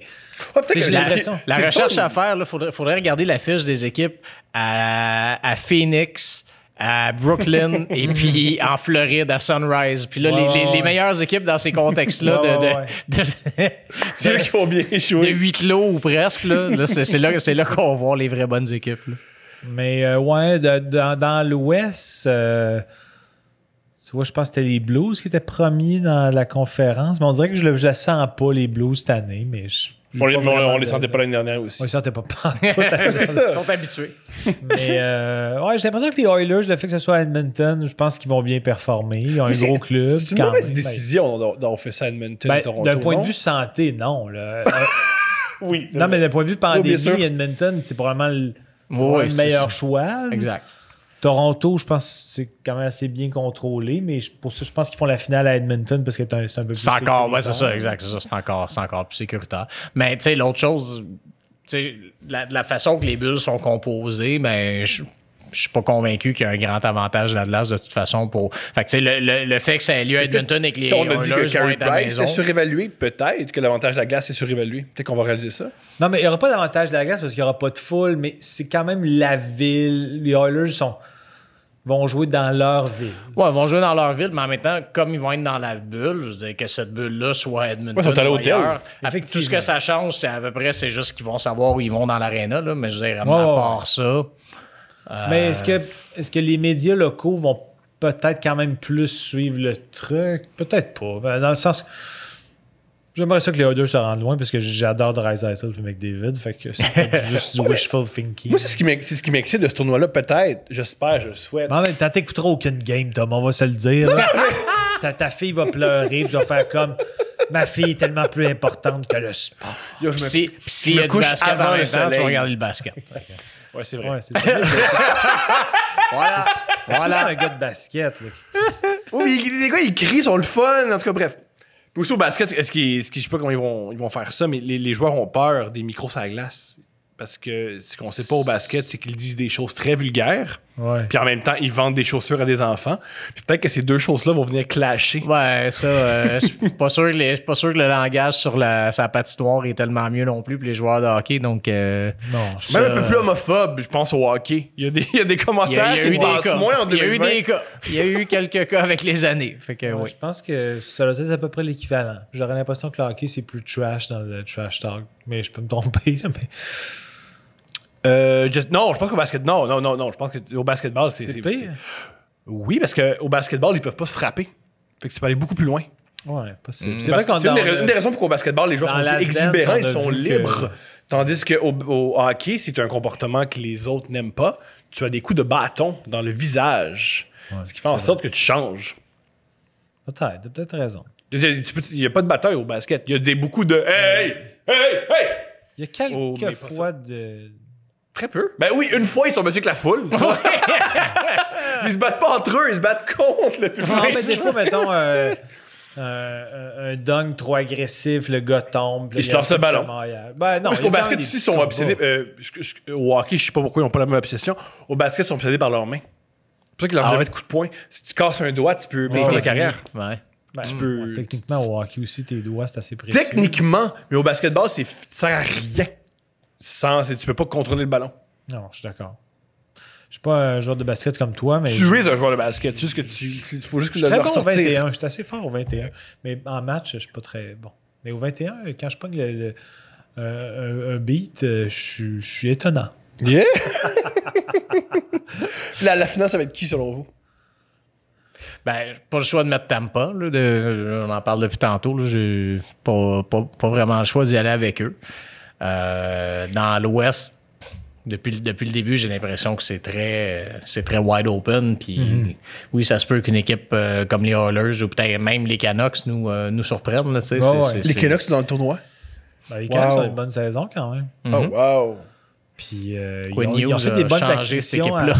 Ils ont fait des bonnes acquisitions à JT Miller qui a eu une super saison. Je pense qu'il était en 12e score. Oui, ça, il est en voie de 90 points. C'est complètement fou. Je pense que Toffoli a eu une bonne séquence quand il était acquis à date limite des transactions. Ils ont Peterson qui est un joueur incroyable. Je pense que c'est le joueur qui me fait penser le plus à Gretzky là, dans sa vision. Sa vision n'a pas de sens. Il voit les gars, il ralentit le jeu. Il a l'air de rien, il est tout petit, il est chico, puis son lancer du poignet, il est ultra puissant et précis. C'est un joueur... il est impressionnant. C'est un artiste. Il est comme... Il a un style qui respire l'intelligence. T'as l'impression que son hockey IQ fait en sorte qu'il y a un edge sur les autres juste parce qu'il a l'air comme plus... un peu comme Crosby, là, qui est clairement un gars hyper intelligent. Là. Je trouve que c'est pas le même style de joueur, mais Peterson a un peu cette vibe-là de savoir où tous les joueurs sont, faire des passes que tu ne te serais pas imaginé qui sait où est le receveur. Puis, moi, c'est un joueur qui m'impressionne. Puis avec Brock Besser, qui est un bon buteur, ça peut faire un... Ouais, les Canucks, effectivement, c'est pas fou. Ils ont des bons gardiens. Puis c'est ça. On parle jamais de Markstrom, mais lui, c'est un beau cas de long développement d'un gardien. On sait que ça prend des années. Ça fait des années qu'on l'attend, Markstrom. Il est grand comme le studio aussi. Puis, et puis finalement, c'est en train de tomber en place. Puis on n'en parle pas beaucoup parce qu'ils ont Peterson, Besser, puis Horvat, puis Quinn Hughes en arrière, puis tout ça. Mais je pense que c'est une partie importante aussi de cette équipe-là. Puis quelle autre équipe pourrait te surprendre? Est-ce que Colorado pourrait surprendre aussi? Ils sont pas encore rendus. Quand on parle d'équipes en santé, quand on parle des équipes qui reset, qui reviennent tout le monde en santé. Exceptionnels. Oui, puis eux, toute la saison, ont été pris avec des blessures. Moi, d'ailleurs, c'est pour ça que mon vote, le trophée Hart, allait à Nathan McKinnon parce que il a été tout seul en santé toute l'année, puis il a transporté l'équipe pendant que Rantanen, puis Landeskog étaient blessés, puis Kadri a manqué aussi. Comme tout le monde a manqué, là, tu sais. Lui a été là tout le long, il a transporté l'équipe sur son dos. Avec tout le monde en santé, oui, l'Avalanche préfère pas. Oh, c'est vrai que l'Avalanche, Ils sont lourds. C'est un gros club. Puis Makar qui a même pas de sens. Là. C'est les pieds, il patine à toute vitesse, les changements de direction. J'avais comme un peu oublié l'Avalanche, mais je vais quand même dire Oilers pour l'instant. Parce que dire Oilers Lightning, ça va être mon premier guess. Parce que c'est comme des gars hyper talentueux dans les deux clubs. Le Lightning a clairement plus de profondeur que les Oilers. Là. Mais les Oilers sont vraiment bien dirigés. Je dis pas que le Lightning l'est pas, là, mais Tippett a quand même vraiment tout changé parce que l'équipe est à peu près la même que l'année passée. Là, quelques petits tweaks. James Neal, mais Dave Ethan Tippett, moi, je pense, Baird. mérite le Jack Adams parce qu'il a fait fonctionner ce groupe de joueurs-là Ouais. qui justement, dont on connaissait le potentiel depuis des années. Ça fonctionnait pas. Ils en ont passé des coachs. Puis là, Dave Tippett a réussi à faire fonctionner ça. Il mérite, je pense qu'il mérite Ben, allons-y. le Jack Adams. Selon vous, c'est quoi les trophées qu'on devrait donner? Ils donnent tous les trophées cette année ou non? Oui, ça va être, ils vont être annoncés pendant les finales d'association, en fait. Mais les finalistes, on va les connaître dans les. Cette semaine, là, on enregistre qu'on est le 14 juillet. Ouais, 14 juillet. Donc, semaine du 14 et semaine du 20 juillet, on va connaître les finalistes pour tous les trophées. Peux-tu nous dire qui mérite chaque catégorie ou tu peux pas? Parce que tu votes. Ouais, ben c'est ça, je vote, effectivement. Fait que, Tu peux pas? Fait que moi, je peux. Je peux pitcher des noms, mais je peux Ou pas vous dire un, deux, je trois. peux essayer de Ok, mettons, l'influencer. Ok, vas-y, le trophée Hart. Le Hart, ça serait qui? Mettons votre top 3. Non, mais ouais. Parce que Draisaitl aussi, je pense qu'il y a une grosse Non, mais saison. Draisaitl était incroyable. Moi, je dirais probablement Draisaitl, mais J'aime que t'es blasé Mais qu'un il gars fait- gagne un trophée. non, mais effectivement, Guillaume a raison que McKinnon a eu affaire à plein de joueurs importants blessés. McDavid a manqué une coupe de game, mais Draisaitl a été une machine toute l'année. Puis il y avait quand même une bonne avance en termes de points. Ouais, puis en fait, c'est que pendant les matchs que McKinnon a manqué, Draisaitl a continué à produire comme si l'autre n'était pas là, tu sais. Donc, c'est pour ça qu'entre les deux, je pense que Draisaitl le mérite plus que McKinnon, que McDavid, je veux dire, cette année. Mais pas le choix de mettre Nathan McKinnon. Panarin, Quel joueur de au-dessus hockey, de ça. McKinnon? Ah non, mais c'est C'est vrai qu'il était construit dans un laboratoire pour jouer au hockey. Là. Ouais. T'es allergique au talent. J'ai T'es eu mon ému? réflexe dans Nicolas, t'es correct? dans le coude, Yeah. mais je m'excuse pour les gouttelettes. Mais en même temps, On veut tout ce que t'as, on le veut l'attraper. si tu l'as, ce serait quand même cool. Mais que tu survives, là, je veux que tu survives, mais que, en fait, je veux juste développer ton système immunitaire que je trouve particulièrement faible depuis que je t'ai commencé à te connaître. On veut qu'il survive et qu'il contamine pas personne s'ils veulent pogner. C'est ça, exact. On va placer les conditions comme ça. Là. À qui vous donnerez le Norris? Est-ce qu'il y a un défenseur qui s'est vraiment démarqué des autres? Moi, j'ai Romagnosi, je trouve que, tu sais, pendant un bon bout de la saison, on pensait que ça allait être John Carlson. C'est sûr que si Carlson avait fini avec 100 points, on va dire, là, ce qui se voit plus depuis à peu près Paul Coffey, là, oui, sa production offensive a descendu, diminué, puis bon, défensivement, c'est niaiseux. Des fois, on est vraiment influencé par ce qu'on voit, mais les matchs contre le Canadien, les 3 matchs des Capitals contre le Canadien, je les ai vus, j'étais là-bas les 2 fois. Et défensivement, pas le dans ces gros matchs-là, en char. tout cas, c'était une aventure. Je pense que Yossi est plus complet, plus stable, tout en ayant une production de points renversante. Là, tu sais, donc, je pense qu'il mérite Ça fait un... du sens. Ah, Je c'est m'obstinerai merveilleux. pas là-dessus. Ça va être le troisième, ça va être Edman. Edman, je pense que c'est un classique. Dougie Hamilton aurait été là s'il n'avait pas été blessé. Ah oui, c'est vrai. Ouais, Lui grosse était saison. en voie de connaître toute une saison, mais bon, je pense qu'il n'aura pas joué assez de matchs. Il va peut-être être dans finalistes ou dans le top 4-5, là, mais il a manqué trop de matchs, mais c'est dommage pour lui parce que je pense que lui, ça aurait peut-être été son année de son coming out party, comme on dit. Là, ça aurait pu Surtout être, qu'il y a comme une réputation. Une dans la community ligue. party, c'est une autre affaire, je pense. Ouais, Pas une mais place, là. c'est. Oui, bon, mais c'est. Mais Dougie Hamilton a une réputation de joueur mal aimé quand même Ouais, ben, par ses coéquipiers. Ben, c'est sûr qu'un gars de ce talent-là qui est déjà rendu à sa 3e équipe quand ça Avec fait la 9 production ans qu'il est qu'il a, dans la tu sais. ligue, tout ça, c'est sûr qu'effectivement, il y a un problème là, mais ça veut pas dire que c'est un mauvais coéquipier. peut-être juste personnalité atypique, Ben, c'est ça, exact. C'est sûr que le hockey est un monde assez conformiste aussi, là, donc je pense que le moindrement Des millionnaires Comme là, blancs qui n'aiment pas les différences. On va vérifier à quel point tu es préparé, parce que moi, je me suis dit, Thomas, c'est sûr qu'il va avoir ça. Mais là, dans la mesure où tu n'as pas de feuilles... Vas-tu t'endormir? devant toi- Non, j'ai peur de te mettre dans l'embarras pour ça. Mais comme là, en ce moment, je me rappelle... Mais Guillaume va nous aider. Mais je me rappelle même pas des match-ups dans la ronde la ronde qualificative. Je me rappelle pas de tous les match-ups. C'est quoi tous les match-ups? Il y a Nous contre Pittsburgh. Ouais, ça, on l'a casé depuis le début du podcast. Mais C'est mettons, je beaucoup pense- d'assurance pour. il va être sûr. Là. Ah, j'ai pas ma feuille, je me rappelle de lui. Mais, je pense que c'est Jets Flames. Oui, Jets Flames, qui est d'ailleurs, c'est très dommage que ce soit à huis clos cette série-là, parce qu'on aurait eu je pense, comme 2 des meilleures foules de la ouais. ligue, Ouais, ça un aurait été contre En l'autre. plus, là. les meilleurs. S'il y a un sport que les foules sont importantes, c'est bien le hockey. Là. Ouais. Mais moi, je trouve que le sport le plus homer, c'est quand même le basket. Les équipes à domicile. Plus maintenant. Parce que maintenant, les billets sont tellement chers que c'est les équipes. C'est des gens de l'autre équipe. C'est l'équipe qui a le plus d'argent. Exemple, Mais Golden souvent, là, dans des séries au basket, là, en deux équipes, c'est arrivé souvent dans des séries que, mettons, deux bonnes équipes, ça se rendait au 7e match, puis tout le monde avait gagné leur match à domicile. Moi, j'ai quand même vu ça beaucoup. de moins en moins maintenant. Peut-être moins qu'avant, mais Oui, tu sais, mettons, quand les Knicks puis le Rocket se sont affrontés il y a des années en finale. Oui, mais c'est les années 90 où tu gagné, pouvais pas vraiment. Les moyens de transport étaient pas aussi. Si peu abordables, aussi tu peux pas acheter des billets si facilement dans une autre ville. Aujourd'hui, c'est plus le cas. Mais tu sais, comme les Raptors, ils ont échappé un match à domicile pendant leur à mon souvenir. Très peu, en tout cas. Peut-être un, là. J'ai jamais. C'est la meilleure équipe aussi. J'ai jamais regardé les chiffres au baseball, mais moi, je trouve que le baseball est le sport où l'avantage du terrain. Ton terrain est différent. Ton terrain, tu construis ton terrain, mais en fonction. Psychologiquement, de finir. Puis avec Houston, tu le sais, maintenant, il y avait un avantage. Il y avait un avantage où tu savais les balles qui s'en venaient. Pour ceux qui ne savent pas, les Astros de Houston, c'est qu'ils ont été reconnus coupables d'avoir un système en place dans leur stade pour savoir quel lancer s'en venait. Il y avait un système, quand il y avait une balle à effet, une balle à effet, pas une balle rapide, il frappait sur une poubelle. Fait que le joueur savait pas se lancer. Et là où ça a vraiment, vraiment joué, c'est que le meilleur lanceur des Dodgers, leur adversaire Kershaw, son meilleur lancé sur une courbe. Alors, ils sont élancés. Le deuxième match de Kershaw à Houston, il s'est lancé sur aucune courbe. Les frappeurs des Astros. Il y a même un joueur qui, on soupçonne, avait même, vu qu'il entendait mal la poubelle, il y avait un truc mécanique qui, lorsque c'était une balle, il y avait une vibration sur lui.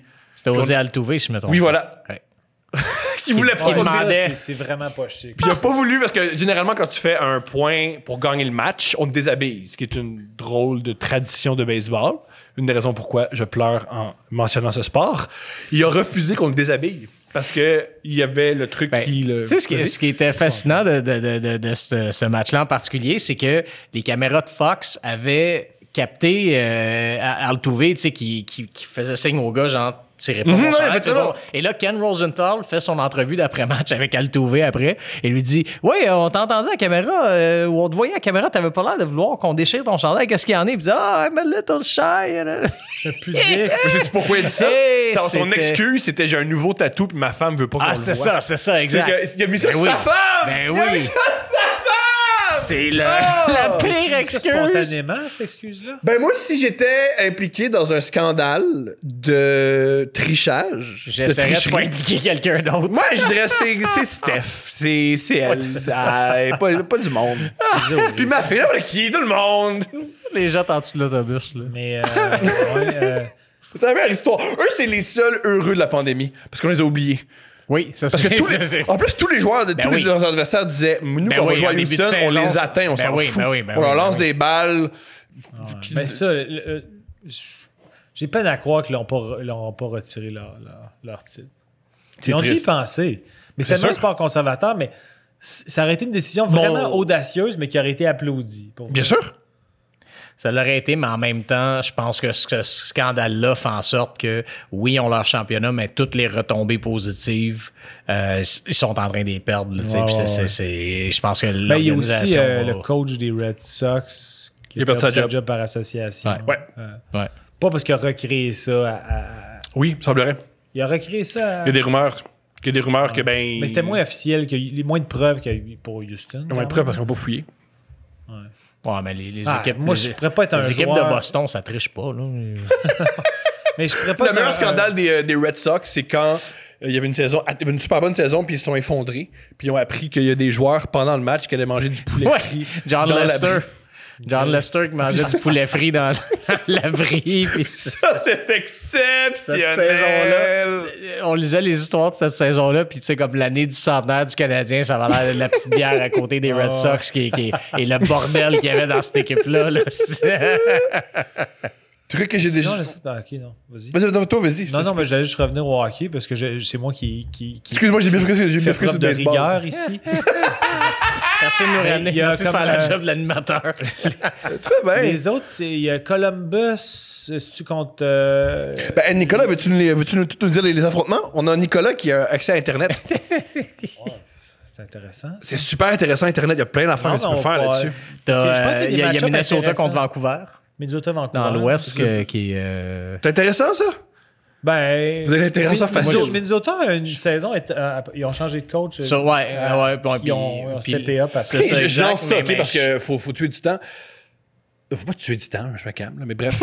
Est-ce qu'on peut remettre en question l'efficacité d'un coach au hockey si plein de fois c'est arrivé qu'on change un coach et l'équipe gagne la Coupe Stanley? Ça arrive jamais dans les autres sports. Pas souvent, jamais. Ben, moi, je pense que dans la Ligue nationale, ben, c'est pas le seul sport là, où des coachs peuvent être des game changers comme Belichick, visiblement. Mais au football, c'est le meilleur coach gagne pas mal tout le temps. Là.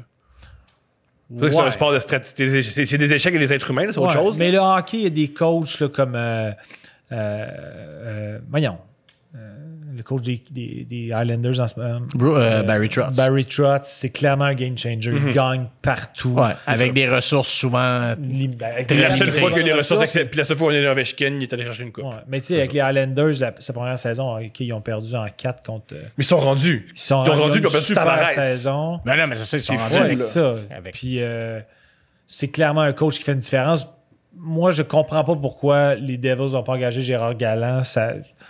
Gérard Galland, ça m'apparaît une mine d'or comme coach disponible. Ils vont chercher. Je dis rien contre Lindy Ruff qui a eu des bons résultats, mais Gérard Galland a l'air un peu plus moderne dans son approche, aimer des joueurs. J'ai jamais compris pourquoi il a été congédié. Je trouvais ça ridicule. C'est comme. Moi, ce qui me fâche. Ça fait 2 congédiements de suite qu'on comprend pas. En fait, pour lui, là, en Floride, on le sait, c'est un fiasco, là, mais. Ça n'a pas de sens. Parce que, tu sais. Moi, là, des fois, je me rappelle que j'avais été très fâché par le congédiement de Bob Hartley, qui avait été congédié par les Flames. Ça fait longtemps. Que tu sois fâché. Non, mais pas fâché. Je suis fâché par l'injustice. Je comprends. Parce que quand il est arrivé avec les Flames, c'était une équipe de bas de classement. Il les a grimpés en 8e place. Il y a eu le coach de l'année. Si je me souviens bien, il a gagné Jack Adams pour ça. Et ensuite, ils n'ont pas fait les séries, mais je pense qu'ils ont fini 9e l'année suivante. Il y avait eu plein de blessés, puis ils ont congédié Hartley, qui a payé pour le succès inattendu. Ouais, c'est ça, qui avait haussé les attentes. Il avait haussé les attentes, parce que s'il y avait eu une progression, mettons que les Flames étaient 16e, puis là, ils avaient passé de 16 à 12, puis là, ils passent de 12 à 10. Là, il ne le congédie pas parce qu'il est en progression. Mais là, il y a eu une saison incroyable avec une équipe qui était très faible sur papier, mais il est tellement drainé dans son style de jeu, puis il a valorisé le club, puis là, il a bien fait son plan de match en fonction de ses effectifs. Il passe de 16 à 8, puis là, il recule à 9. Mais t'étais même à 9, tu serais déjà censé être content si ça avait été une progression graduelle. Ça c'est des injustices que je fais comme. C'est à cause de lui que vous avez grimpé vite, puis là, vous le congédiez parce qu'il y a une petite rechute. Mais l'équipe a joué au-dessus de leur tête pendant une saison. C'est pas de la faute du coach. Tu sais. Mais à l'inverse, comment on explique que la première Coupe Stanley des Pingouins, ils ont congédié ils ont congédié Michel Therrien, puis ils ont gagné qu'un autre coach. Puis c'est arrivé une autre fois, l'autre Coupe Stanley de Crosby. Avec Mike Sullivan. Alors, est-ce qu'on peut mettre en question Mais en tout cas, le congédiement de Therrien, je dis pas que les Pingouins auraient gagné avec Therrien, mais je me souviens que cette année-là, ça avait été. Quand on parle de traitement injuste, regarde, il y a bien des choses qu'on sait pas, là, qui ont peut-être mis au congédiement, mais je me souviens que je pense que Sergei Gonchar avait été absent toute l'année, il revenait au jeu. Donc là, tu mets Therrien dehors, tu rentres le nouveau coach, et le nouveau coach a Sergei Gonchar en 2009, là, donc qui est encore dans son prime. Tu retrouves, c'est sûr que si tu avais laissé un sursis à ton coach, ça l'aurait assurément aidé à relancer l'équipe. Là, donc là-dessus, Therrien avait quand même été victime un peu de façon injuste. Mais il y a comme des rumeurs que c'était pas la grande chimie avec certains de ses joueurs aussi. Non, ça se peut. On parlait de Galland qui était ami de ses joueurs. Je suis pas sûr qu'on va retenir Michel Therrien, qu'on va soutenir Michel Therrien pour les mêmes raisons. C'est des styles différents. Il est vraiment réputé pour. Moi, j'ai vu, je pense, une fois dans un party, par hasard, un gars avec qui il a gagné au junior. Puis il a dit en blague que, Michel Therrien, il a changé parce que nous, à notre époque, on se faisait chicaner souvent. C'était très, très drôle. Mais je pense qu'il est encore dur avec ses joueurs. Mais comment tu peux être dur avec quelqu'un qui gagne 8 millions de dollars? C'est très bizarre. Justement, je pense que c'est ça qui. Les coachs un peu plus psychologues, là, maintenant. Moi, je pourrais jamais te crier après. Après, bon, ben, Thomas, il crie. Ben, je crie déjà, là, mais déjà, en plus, je crie, mais je suis méchant. Oublie ça, ça n'a pas de. Ben, c'est un coach sévère, mais je pense que Terrien a quand même ses qualités comme coach. Je pense que c'est un bon bench coach là, qui comprend bien. Il feel le match. Bien la game, ajuster son alignement, faire jouer les bons joueurs au bon moment, prendre des bonnes décisions sur le fly. Je pense qu'il a une bonne réputation pour ça.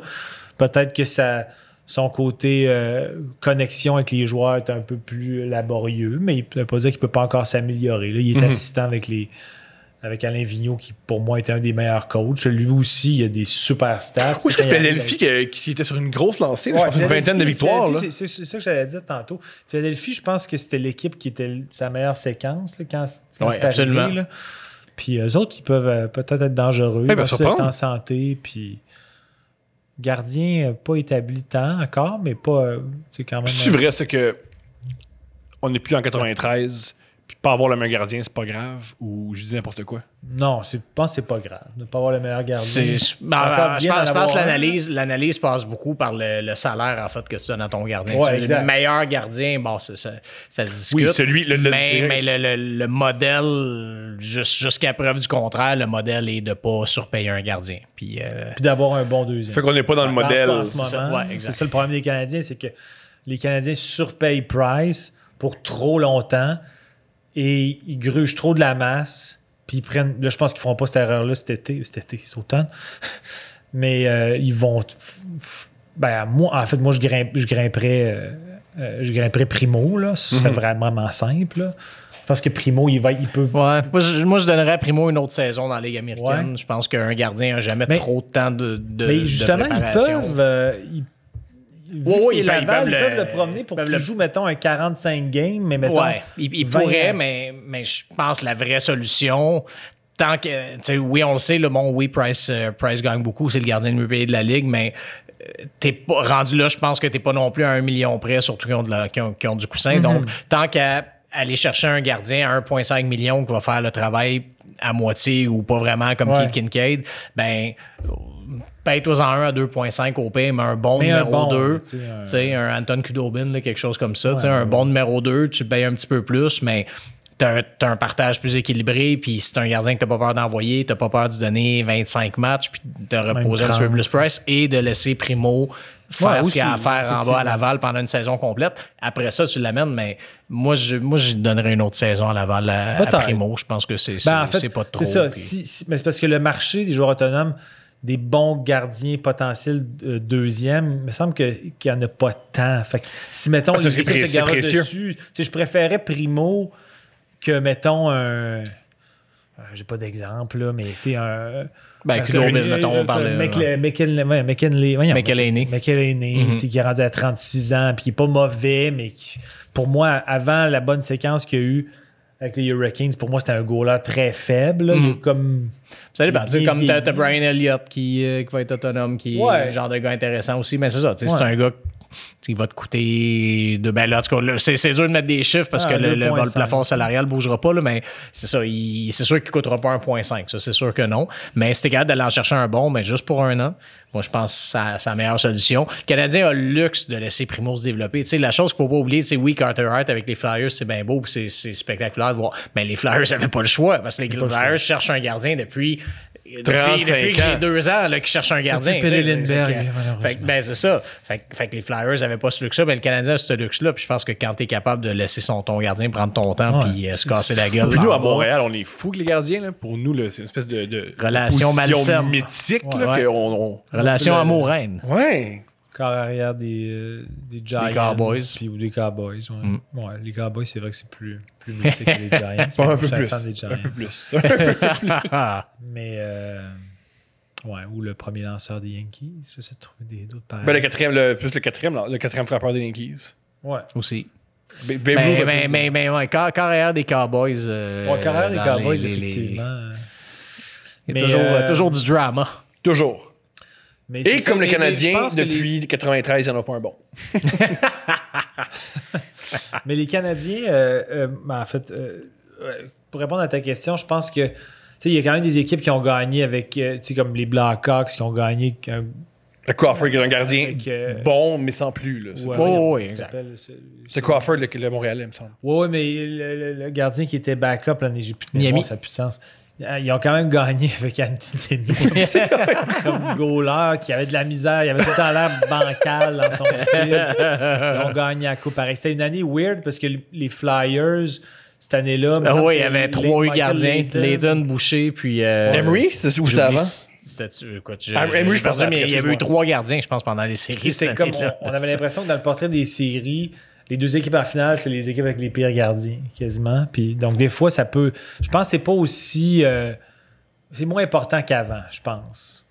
J'ai l'impression. Pourquoi? Parce que le style de jeu est plus ouvert. Puis je pense que les joueurs ils ont des meilleures opportunités de lancer. Tu peux corriger-moi si t'es pas d'accord, parce que t'es gardien, fait que tu peux peut-être... Même malgré tes 5 pieds 6. Mais les occasions de marquer sont depuis les nouveaux règlements, puis les joueurs sont tellement rapides que les occasions de marquer sont bien positionnées. Fait que pour les gardiens, des fois, les lancers les gars sont trop précis. Tu fais comme aucun goaler peut arrêter ça. Tandis qu'avant, j'ai l'impression que le style de jeu était un petit peu plus fermé. Donc, les lancers étaient moins de qualité. Puis là, des gardiens, avec un petit edge, c'était comme la marge de manœuvre qui les permettait d'avoir des meilleures stats. Moi, j'avais entendu une hypothèse que les gardiens, longtemps, c'était les seuls qui s'entraînaient toute l'année sur la glace. Même l'été, ils faisaient des cliniques de gardiens. Tandis que les joueurs, les patineurs, faisaient beaucoup d'entraînement physique. Ils étaient obsédés par s'entraîner, faire des grosses jambes. Puis ils ont réalisé c'est peut-être pas si nécessaire que ça, cet entraînement-là. Ce qui compte, c'est les habiletés sur la glace. Et que ça a changé depuis 10-15 ans. Les joueurs sont obsédés à être en patin sur une glace, développer leur tir. Maintenant, il y a des cliniques de tir, des cliniques de patin, des cliniques de maniement de rondelles. Ils engagent des coachs privés. Oui, voilà. Ce qu'il n'y avait pas dans les 90. Tu sais, les joueurs en été, maintenant, ils prennent quoi? 4 semaines off, peut-être, de patinoire, tu sais. Je veux dire, ils sont sur la glace 11 mois par année. Ouais, avant, c'était beaucoup, ce que j'ai pu comprendre, dans du gymnase. Ce qu'ils ont réalisé, mais on s'en fout un peu. C'est bien être gros, mais c'est pas nécessaire. Ouais, c'est quoi les habiletés? Ça suit l'évolution aussi de la ligue vers justement un jeu plus rapide puis moins axé sur sa robustesse, là, tu sais. Parce que des fois, c'est comme je me souviens quand le temps passe tellement vite, je parle les années, mais quand Drouin avait pris un genre de 15 livres de poids, puis moi, avec le Lightning, j'étais comme il vole sa glace, il démarre vite. Puis là, il avait pris du poids, donc techniquement, il était pas gras, mais il avait pris trop de masse musculaire, puis j'étais comme, il décolle pas. C'est pour ça que, une fois qu'il a décollé, là, il part, mais son décollage était... Michael Jordan était un peu impotent au basket en revenant de baseball, parce qu'il a pris de la masse pour rentrer dans la balle. C'est ce qu'il faut faire. Pour le basket, ça sert à rien. Il faut que tu sois fluide, il faut que tu sois agile. Joe Sakic, il devait peser 167 livres, tout Chico, mais il patinait, puis c'était... La force, c'est les cuisses. C'est plus les cuisses sont importantes, mais pas devenir trop... c'est pour ça que quand il parlait de la prise de poids de Kotkaniemi, à un moment donné, j'étais comme, il faut faire attention avec les prises de poids. Il faut que ça soit fait de la bonne façon. Ouais, c'est ça, exact. Non, parce que je pense que lui, oui, il avait besoin d'en prendre. Mais c'est sûr que oui, si c'est 15 livres en dedans d'un an, je pense que ça peut être quand même beaucoup pour un athlète qui est tellement en synchronicité avec son corps. Ajouter 15 livres d'un coup, là, c'est beaucoup. Fait que c'était beaucoup. Oui, il avait besoin de prendre. Mais 15 livres. Ben oui, c'est ça. Puis il faut que tu réhabitues ton corps à. Attends que ça va jouer, ça. Des joueurs qui ont grossi parce qu'ils n'ont pas fait de hockey. Pas juste c'est la pandémie, mais si tu ne joues pas au hockey professionnel à chaque 2 jours, c'est clair que tu prends du poids. Quand même, j'espère que les joueurs sont assez professionnels pour mais moi, on m'a dit je reviens, c'est ce qu'on m'a expliqué dans la NBA. On m'a expliqué. J'ai mené un gars qui a dit ça à la TV. Ils t'ont pas appelé juste toi. Quand t'es blessé, tu prends du poids parce que le basketball, c'est fou les livres que tu perds. Ça reste des allers-retours. Pareil au hockey. Tu peux pas être, c'est beau être game shape, mais pour être game shape, tu dois jouer, tu dois pratiquer du sport. D'ailleurs, même que souvent le défi des joueurs pendant la saison, c'est de maintenir leur poids parce que ils en perdent tellement, puis ils ont pas nécessairement le temps, l'énergie, peu importe, pour passer du temps au gym pour reprendre ça. Que c'est ça, souvent c'est ça leur problème pendant la saison, ils vont trop perdre, puis faut qu'ils s'arrangent pour maintenir, là, ce qui est pas, c'est ça, ce qui est un défi en soi. Là, je suis un peu perdu. La On coupe... est dans ton podcast. Si c'est ça qui t'inquiète ou qui te... Non, plus, excusez-moi. La Coupe cette année, ça va être quoi? Au mois de... Début octobre. Début octobre. Ok, fait que tout va être décalé. Comment ça marche, là? Qu'est-ce qu'ils vont faire? Ça a commencé le 1er décembre. C'est ça, exact. C'est ça. Donc là, comme le plan à l'heure actuelle, c'est donc Coupe Stanley début octobre, début du prochain camp d'entraînement, 17 novembre, début de la saison, 1er décembre. Donc c'est ça le plan. Puis saison complète. La vitrine pour les joueurs autonomes, c'est quand? Ce serait quand déjà? Les joueurs autonomes, je pense que ça va être je pense que c'est quelque chose comme une semaine après la finale de la Coupe Stanley. Donc après l'attribution de... Ouais, c'est ça. Donc autour du 10 octobre, peut-être dans ce coin-là. Ça va être une courte vitrine, je pense. Ben, en fait, il n'y a plus le 5 jours. Donc ça va... Non, mais je ne dis pas nécessairement pour les négos, mais fait, dans le sens que... Mais, parce que là, tu dis que la saison recommence... Ça va être le gap, ça va être combien? Ça va être à peu près en tout, ça va être pas loin de 2 mois, mais disons entre la fin de la saison puis le camp d'entraînement, ça va être 1 mois et demi. Okay. Ça, c'est ce qui est très rapide, là, tu sais. Parce que normalement, tu as la coupe on va dire à mi-juin, autour du 10 juin, puis tu as les camps autour du 10 septembre. Fait que normalement, tu as 3 mois, là, tu vas avoir 1 mois et demi. Fait que ça va venir vite. Ils vont recommencer le 1er décembre, veulent jouer une saison complète. Pardon? Ouais. Oh, à partir du 1er saison décembre complète, mais donc ça voudrait dire si tout se déroule comme prévu, ça va vouloir dire probablement que la Coupe l'été prochain se gagnerait peut-être au mois d'août, on va dire, quelque chose comme ça. Donc tranquillement, ils vont rattraper. Puis ce qu'on entend... les matchs... excuse, vas-y. Ouais, ben non, je dis en fait, ce qu'on entend puis qui serait pas fou, c'est que la Ligue éventuellement, quand la vie va revenir à normal... oui, merci. Ça pourrait être une saison qui commencera en novembre plutôt qu'en octobre, en général. Question d'avoir la NFL dans les pattes pendant 1 mois de moins. Et puis, t'as pas le baseball non plus d'impact. Donc, c'est pas fou. Donc, en commençant à ce moment-là, puis tu fais gagner la Coupe Stanley peut-être début juillet. Là, mais tu perds le match de hockey où les partisans peuvent déguiser. Puis ça fait des belles séquences à RDS, là. Il y a quelqu'un qui est déguisé en tu vas l'avoir coronavirus. en match préparatoire. Moi, c'est très personnel. Ah, super! C'est très personnel, mais quand je me rends compte que... Là, ça va peut-être être un peu différent parce que ça va être bizarre ce qui va se passer, mais je me rends compte que j'ai toujours adoré les séries, mais plus on avançait dans l'été, plus il faisait chaud, puis là, il y a de moins en moins d'équipes, fait qu'il y a de moins en moins de matchs, plus ça tombe à un match aux 3 jours, mettons. Puis pourtant, c'est la finale, puis c'est comme l'enjeu principal, puis mon engouement, il est... Des fois, à part la finale Caps contre Vegas, parce que Vegas, c'est la première saison, puis les Caps, ils voulaient une coupe. Fait qu'il y avait comme... Les deux équipes avaient comme un enjeu incroyable. Mais des fois, là, comme le Blues Bruins l'année passée, j'étais comme, c'est pas 2 équipes qui me font triper, c'est la finale, mais j'étais comme, Mais voici mon hypothèse par rapport au hockey, c'est que le hockey, c'est le sport le plus, disons, je trouve pas l'autre terme, aléatoire, c'est random. C'est le sport le plus random par rapport aux autres sports. Par rapport à quoi, dans le sens... Ben, exemple, c'est le sport où ton meilleur joueur passe le moins de temps sur le jeu. Fait que c'est exemple, on prend le meilleur exemple. Il y en a qui disent que le basketball, c'est comme le baseball, c'est que tu envoies toujours ton meilleur frappeur. Ton meilleur joueur a toujours l'objet. Au football, ton corps arrière, là où tu mets le plus d'argent, le plus de ressources, il y a toujours le ballon. Fait que c'est beaucoup plus random. Pareil au soccer. Zidane, si tu as ton numéro 10, tu lui donnes toujours le ballon. Fait que c'est un peu aléatoire. Puis il joue presque tout le match. Oui, pas mal. Les finales, tu joues 90 minutes. Pareil pour LeBron James, il va jouer leur 7e match sur 40...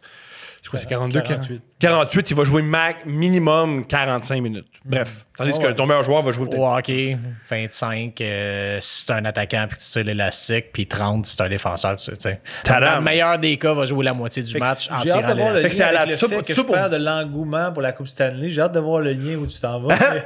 C'est pas les meilleures équipes qui se rendent là. Parce que c'est pas les meilleurs joueurs qui se rendent, parce que les meilleurs joueurs ont moins d'impact sur le jeu. En même temps, les Bruins l'année passée, on peut dire que c'était... C'était pas bien la meilleure équipe de loin. Ils ont battu un record de points. Oui, non, je le sais, mais les Bruins, c'était pas tant de moins... Oui, mais c'était l'année de Tampa Bay, puis ils sont fait sortir en première ronde. Ce que je veux dire par là, c'est que je pense qu'une des raisons pour qu'on perd intérêt, et on perd pas intérêt, mettons, dans la NBA, c'est que c'est les meilleures équipes qui se rendent en finale. Toujours, pas mal, tout le temps. Je suis d'accord. C'était 70-80, c'est parti, ça.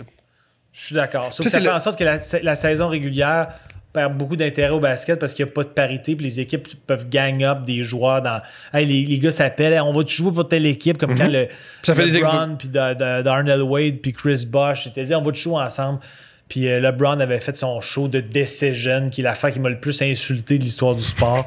C'est comme y a-tu quelqu'un qui peut se croire plus gros que la game que ça?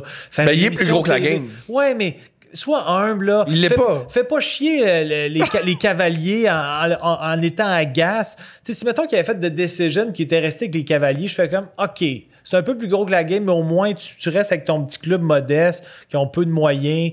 Mais là, tu t'en vas un peu show et off, que tu t'en vas jouer avec tes amis à Miami. Mais je trouvais ça tellement pas délicat. C'est super comme décision parce que ça met le pouvoir entre les mains des joueurs. C'est même moi, j'aime pas extraordinaire. ça. Moi, j'aime pas, mettons, que des clubs comme... Moi, je suis même surpris qu'au hockey, ils font les Pélicans, on le sait bien qu'ils gagneront probablement jamais de... Non, ils ont le meilleur joueur. Ouais, OK, mais c'était peut-être pas un bon exemple, là, mais mettons...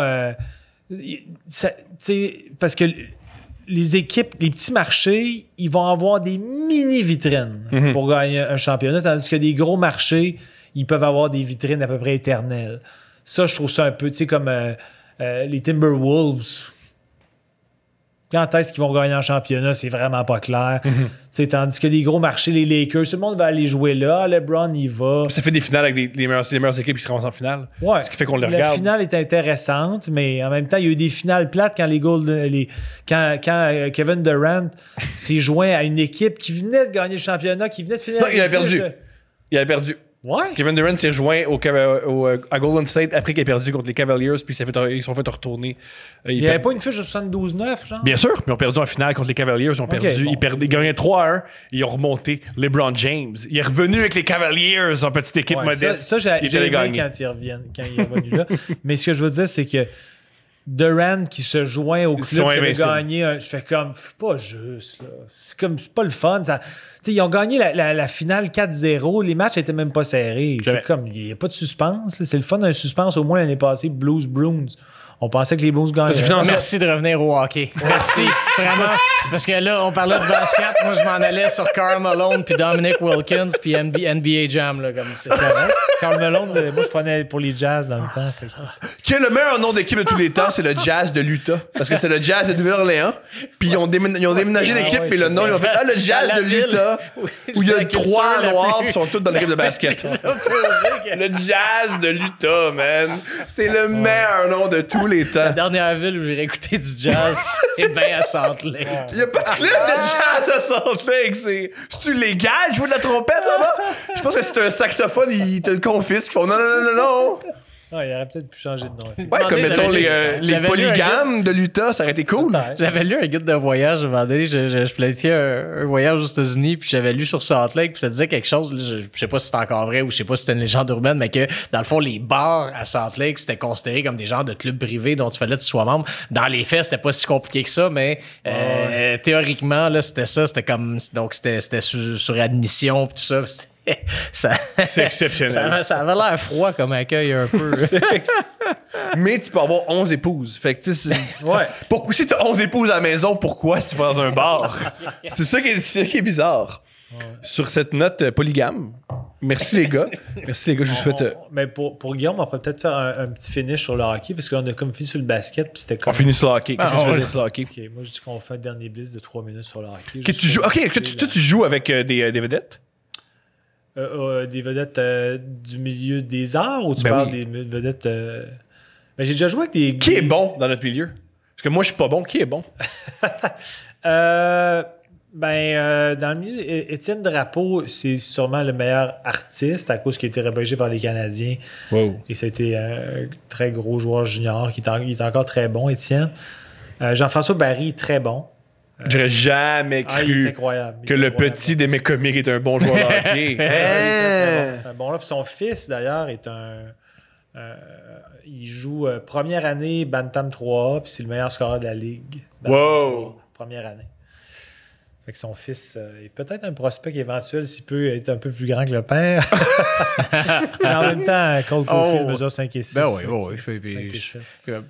Rendu au moment où il va être en âge de jouer professionnel, ça se peut que la ligue soit encore plus, exact. encore plus accessible à des joueurs plus petits. Là. Non, Patrice Robitaille est très bon. Ah ouais? Ouais. Ben, on joue beaucoup ensemble. On fait un match des célébrités. Souvent, je suis à la même ligne que Patrice. Puis ça clique bien. Sinon, j'en oublie. Là. Jean-Michel Dufault, là, il vieillit, mais c'est un des joueurs les plus divertissants. Il est fini! Non. Mais c'est pas ça pour me moquer, mais c'est parce qu'il est quand même rendu à 53. Là. Jean-Michel, il est encore très bon pour un homme de 53. Mais Jean-Michel a joué professionnel en France, 3e division, quand il était plus jeune. Et c'est un des joueurs les plus décevants. Pas décevants dans le mauvais sens, mais dans le sens... il s'empare de la rondelle entre la bleue et le but, là, tu fais comme, on comprend pas ce qu'il fait, mais il y a Chris dedans.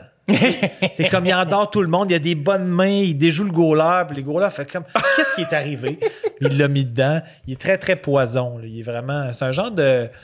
C'est dans le sens que, mettons, il n'y a pas nécessairement un excellent lancer, mais comme, mettons, Luc Robitaille. Luc Robitaille, qui pour moi est un... Quand tu t'analyses le jeu de Luc Robitaille, puis ses stats, c'est comme... Comment?